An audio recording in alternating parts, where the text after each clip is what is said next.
Hello everyone, welcome back. I got some really good ones for you today on this Saturday, April 12th, 2025.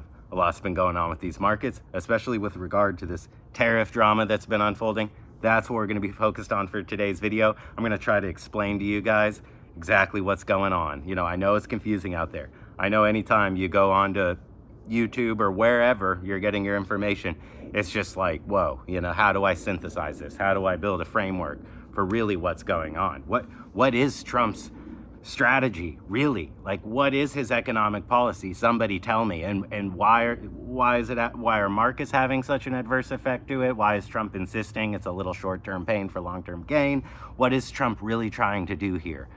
That's what we're going to discuss. I hope I do a good job. Leave a comment. Let me know where I go wrong. Let me know if I'm over the target. Civil discourse is how we're going to piece this all together. Truly do believe that. So let's keep it civil, but please let me know what you guys think. I'm going to lay some things out for you guys. Okay, what does Trump want? What is Trump getting angry about? Trump does not like watching these trade deficits increase with other countries. He sees China sending $500 billion worth of goods to the United States, selling them, and then he sees only $150 billion worth of goods going to China, and this makes him mad because he doesn't want pallet after pallet of iPhone to get dumped onto our markets only for China to turn around and buy a little bag of soybeans and then walk away with 350 billion extra US dollars. Now, personally, I don't really think it's as big, the trade deficits are as big of a deal as Trump would have you believe, because what does China do with that money that they get from us? I mean, we're really the ones in a great situation. We print dollars, give them to the rest of the world. They give us labor and stuff for them. Then they take the dollars we gave them and they just recycle it right back into the beast system, the dollar empire, the 401k pension Ponzi markets, right? Which, I mean, that, I guess, now that I've heard myself say that out loud, that sounds like a pretty raw deal for your average American worker in the Rust Belt, right? And that's what they're mad about. That's what Trump's trying to fix. Now, whether he can fix this, that's a whole different question, but we're going to try to go down the rabbit hole and see what's down there, all right? So Trump doesn't like that deficit between China and the United States. He doesn't like the $150 billion deficit between the United States and Mexico. He doesn't even like the only $20 billion deficit between America and Canada, the United States and Canada. Trump's going, all of you guys are just accessing our markets. We're not hitting you with any tariffs. We're not giving you any barriers to access our markets. You're coming in here, dumping your product all over us, not buying our stuff, because whenever we try to sell our soybean to you or our Ford cars to you, you slap a tariff on them. So I'm done playing Mr. Nice Guy. You want to rip us off? There, reciprocal tariffs. And those reciprocal tariffs freaked out the market. And then I came out here and I said, Trump needs to roll back some of these tariffs in order for the market to go up. On Wednesday, Trump rolled back some of the reciprocal tariffs. He rolled everything back to 10% for most countries, and then kept the weight on China. China's at like 145%, or pretty sure China right now has 145% tariff on their goods that they're importing into the United States. And then when we send our soybean or whatever we're sending to China, there's another tariff on their end of like 125%. So China's really dug in, and Trump's really up the ante with China because he's using the tariff stick. It's a stick, you guys. Think of the tariff as like a stick that Trump is going to start using to swing at his adversaries or nudge his allies into submission. So with Canada and Mexico, Trump isn't trying to break their skull with the stick, kind of like he is with China. He's just trying to say, oh, you want to tariff me 5%? I'm tariffing you 10%. How about let's come to the table and you start buying more of our stuff? How about that? We want to get to a situation where there's no tariffs and we have free trade, and Trump would like that too. Trump is upping the ante on his allies like Canada, Mexico, and Europe, so that ultimately they come to the table and want to drop all the tariffs they originally had in place. Then we can open up our markets and have free trade. But Trump's not going to allow that to happen until the trade deficit is narrowed. I don't think Trump thinks he's going to be able to get USA and Mexico into perfect trade balance, or China and USA into a perfect trade balance, but he just wants to narrow that gap a little bit. He wants to steal a few factories from China, a few factories from Mexico, put them back in the United States, and balance out trade a little bit. He really wants Mexico and China to just buy more things from us. Like, stop, like, just buy a lot more Boeing jets, buy a lot more American cars, buy a lot more of our cultural products. Just buy more American things, please, because right now all you're doing is selling to us, and you're walking away with all the extra money, and that's not a good thing. That's draining American wealth in the form of factories leaving. That's money that is going to China that could otherwise stay with the American worker, with the American family. So, Trump's framing it in a way that these other countries have trade deficits with the United States that are bad, that are super out of balance, and they're being unfair, and we need to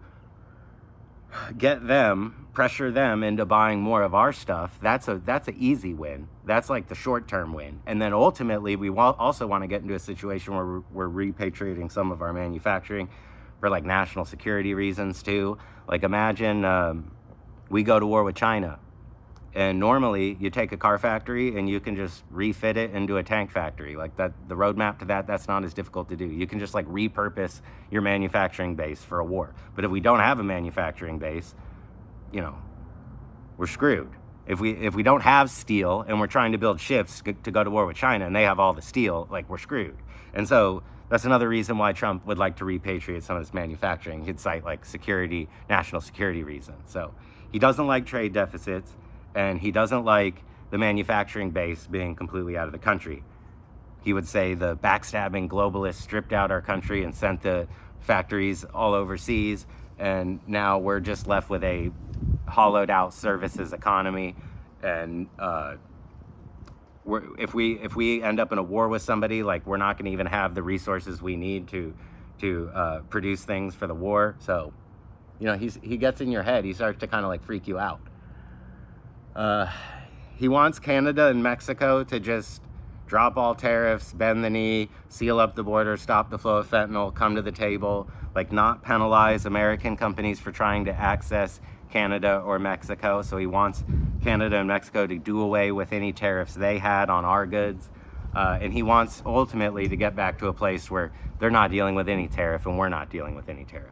With China, though, I suspect he doesn't mind keeping tariffs with them. He's a little bit more nefarious, malicious, and violent in his swinging of the tariff stick towards China.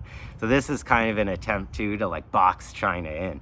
Maybe Trump can bring Vietnam and Southeast Asia, like Thailand and stuff, to the table with negotiations, and we can start putting a lot of manufacturing base there.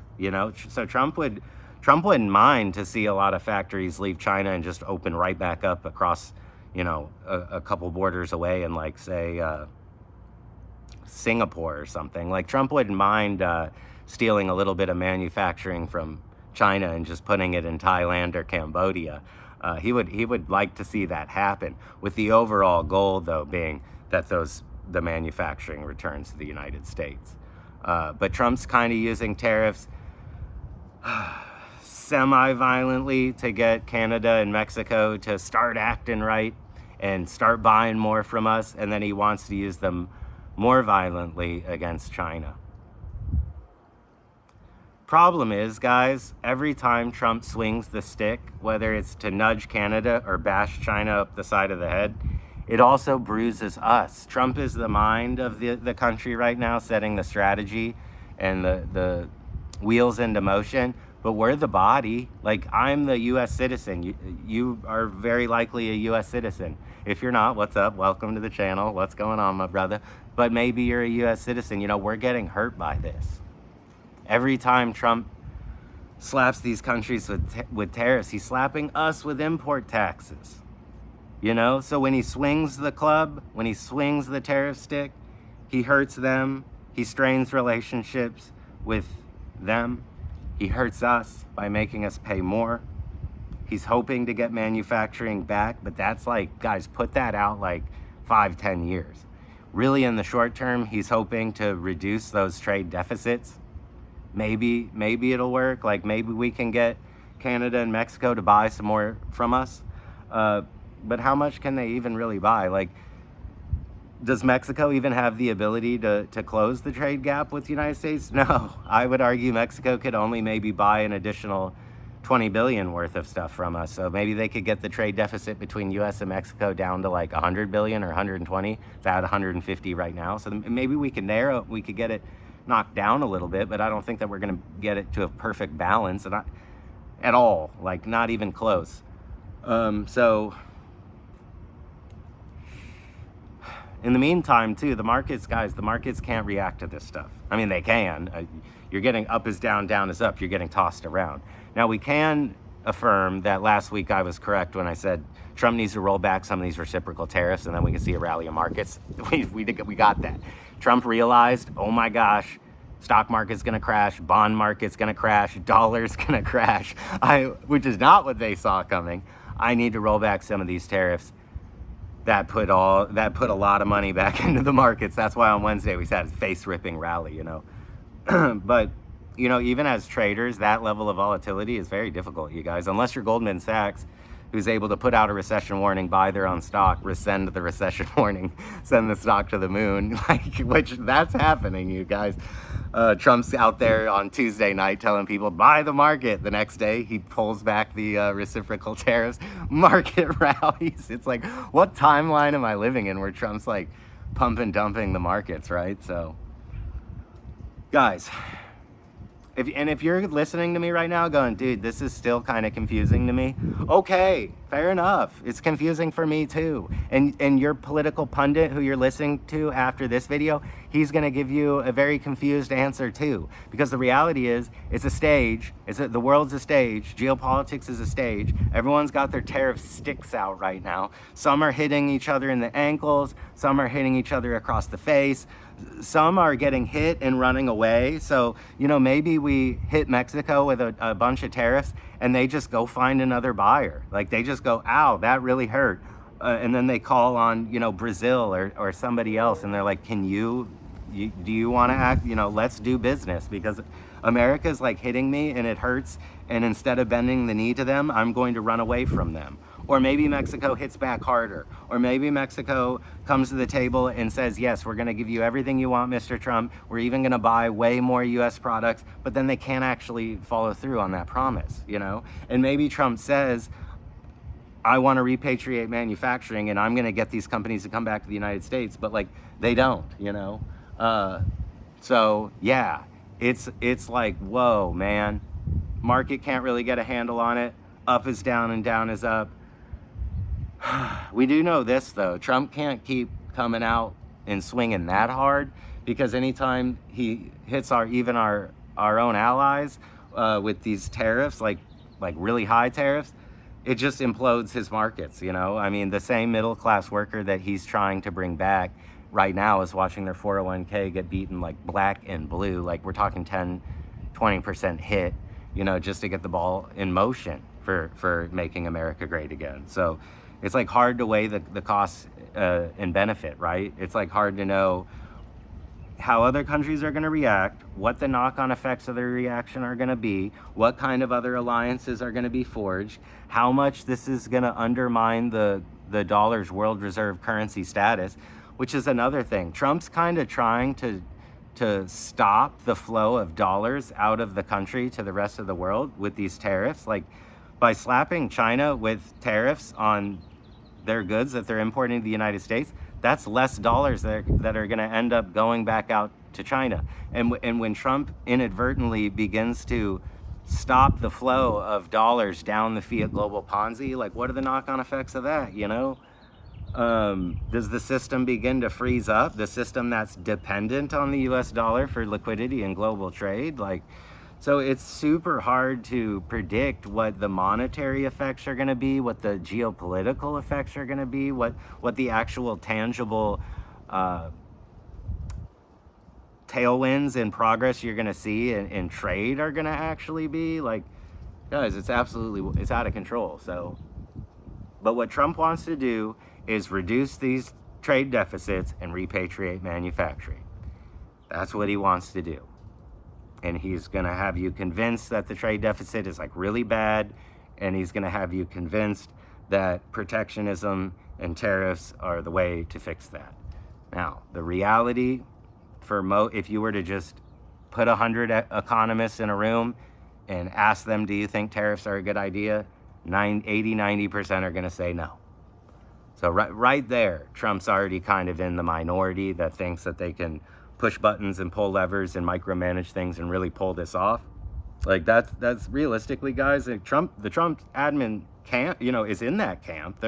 But I would say only 10-20% of market participants are even in that camp and think that these tariffs are a good idea and Trump's economic policy is a good idea. And then I would say the other 80% of the room is going to say this is generally a bad idea. You're increasing barriers to trade. You're reducing the efficiency of the markets. You're injecting a lot of uncertainty into markets. You're undermining countries' competitive advantage for trade. You're shooting your own team when you implement these tariffs, meaning you end up taxing your own people. Like, you don't know how other countries are going to react to this. Like, be careful when you pull that stick out, Mr. Trump. That's all I'm saying. Like, maybe the guy's right. Maybe the art of the deal is going to work out here. Maybe he's going to pull this off. Maybe he's going to make these trade deficits between countries a lot smaller. Maybe he's going to repatriate a bunch of manufacturing. But guys, he's got to be careful, because when you pull the stick out, everyone's looking at you like, whoa, he's got his stick out. And some of these other countries, these emerging economies, they already kind of were using the stick. Like, guys, maybe Trump's somewhat right, because if we roll the clock back to the 2010s, we had a 3.5% tariff on goods imported from China into the US, and China had a 10% tariff on goods imported into China from the United States. So a lot of these countries, like Europe, had like a 5% tariff on US imports. Basically, when we would try to sell a Ford car in Europe, Europe would put a tax on it, and we didn't have taxes in place. So they kind of already had their tariff stick out. And then Trump pulls his out. Now we're all staring at each other. And then Trump starts just poking Canada and China in the Eurozone. Maybe he's trying to get them into a corner too, like get them kind of corralled against China. Like, see, China's the bad guy. So he's kind of using his stick to like poke them into a corner, like get in the corner, do what I say, stop with the flow of fentanyl. Buy more stuff from us. That's kind of what Trump's doing with his allies. He's just kind of poking them in the stomach with this stick, like, get in the corner. You're on my team. We hate China. Do what I say. And then every now and then Trump will turn around and hit China pretty hard. Wha-bop, wha-bop. But now China's getting mad and they're hitting hard. Wha-bop. And China would love to start herding our allies into the corner with them. Like, oh, well, America's hitting you with tariffs. We won't. You come onto our team. Come onto our team. And so everyone's just hitting each other, and every time Trump swings, he bruises his own body. Ow, ow. So we're just getting like clobbered. Ba ba ba ba ba. Chinese citizens are getting clobbered. Ba ba ba ba ba. The governments are like at odds with each other, and they're doing damage. So it's a freak show, right? It's a total freak show. But we're gonna be all right. We're gonna be okay. And I think a lot of this damage, I'm hoping, it's been baked in. So how this pertains to markets, well, markets are already either on the precipice of recession or in one. And in both scenarios, I would say begin to buy the market. Not giving buy or sell recommendation. I'm just saying, as soon as it's apparent you're in a recession, what happens after? Like every time. It's generally, these things are over before they begin. Recessions last about 2 years, maybe 3 or 4 on average, and expansions last 6 to 9. You send a lot, maybe 11-year expansion too. That's the last one we had from like 2009 to 2020. We had good 11-year expansion there. So yeah, we spent a lot more time in expansion than contraction. And I think when we have these policy-induced contractions, kind of like COVID shutdowns or Trump's trade wars, you generally look, just the book says buy, okay? The book says buy. So start looking around. I would still say, not telling you what to do, but 90% US equity is probably smart. maybe look at that, 10% international. I think Southeast Asia stands to benefit really well from this. I think Trump wouldn't mind seeing some of these factories leaving China and ending up in Vietnam, and Vietnam coming to the table with us and saying, let's go no tariffs on anything. And we going, that sounds awesome. So maybe we're trying to steal a little bit of that manufacturing capacity from China and put it into Southeast Asia. We'd certainly like to see some of it come back to the United States. But you could look at Southeast Asia as a place maybe to invest. I would still say 90% US equity though. With that being said, stackers, gold, maybe we're supposed to stop buying here. You know, we've been buying right on this channel, maybe not, but we've been talking about gold on this channel for several years now, and I've said stackers never lose, and I'm a fan of stacking physical precious metals. So, but maybe we're supposed to stop. Maybe gold's run a little bit too high. Maybe we should look at mining stocks, which I never think that's really generally a good idea. But I mean, if you were going to buy physical gold or gold that's already in the ground, that's a lot cheaper, you know. Guys, what I'm getting at is gold's a little bit frothy and inflated here, so just be careful about chasing. But we like gold on this channel, so, you know, and the value doesn't change that much. So even if you buy it and it tanks, it's like, you're not really losing money. You're not. The value, just the dollar became a little bit stronger. That's all that happened, so. I don't know. Maybe buy some silver or something, or don't. Or buy some platinum or palladium, you know, or some mining stocks. And maybe you should continue to buy gold. I don't know, guys. I'm just trying to get the wheels turning for you. Certainly buy the fear, though, I would say. But I'm not telling you what to do. You know, this is a very fluid situation. Trump could, who knows? And maybe the markets have not priced in how much damage is yet to be done to GDP with all this protectionism going on out there. So it's really hard to say, but there's fear, uncertainty, and doubt. There's blood in the streets. Warren Buffett says you buy when there's blood in the streets. So these are just things to consider, you guys. I still like precious metals. I still like high growth tech. I think energy stocks too could be good. I could see elevating. I could see energy prices moving up, inflation remaining elevated over the next few years, like maybe 4 to 6% inflation till like 2030 kind of thing. So I think energy stocks might do well, energy companies. I think Mag 7 is the Magnificent 7, so Amazon, Apple, Netflix. Well, Mag 7 would be Microsoft, Apple, Google, Nvidia, Amazon. Who are my other two? Meta. Microsoft, Amazon, Google, Meta, Nvidia, Apple. Look up the Mag 7. Take a look at some of those charts. Maybe those are good places to park some of your money. I mean, they're certainly a lot cheaper now. I like Amazon. I like Google for what it's worth. Not a buy or sell recommendation. That's two great stocks you could look at. Yeah. Still like precious metals. Still like high growth tech. Like energy stocks. I like crypto. So there you go. Nothing's really changed here. Been saying that on this channel for years. High growth tech, energy, precious metals, crypto. There you go. We're doing well. I don't like bonds. I don't like cash. Dollar's really been beaten up bad, you guys. The dollar's fallen below critical support on the DXY. Perhaps other countries are thinking about getting rid of some U.S. treasuries, you know? So I don't like dollars. I don't like cash or bonds. Like any fiat. I don't want your yuan or rubles or rupee.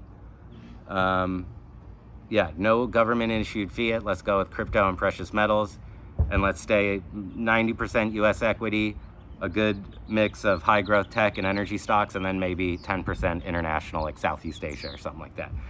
So that's really all I got for you guys for right now.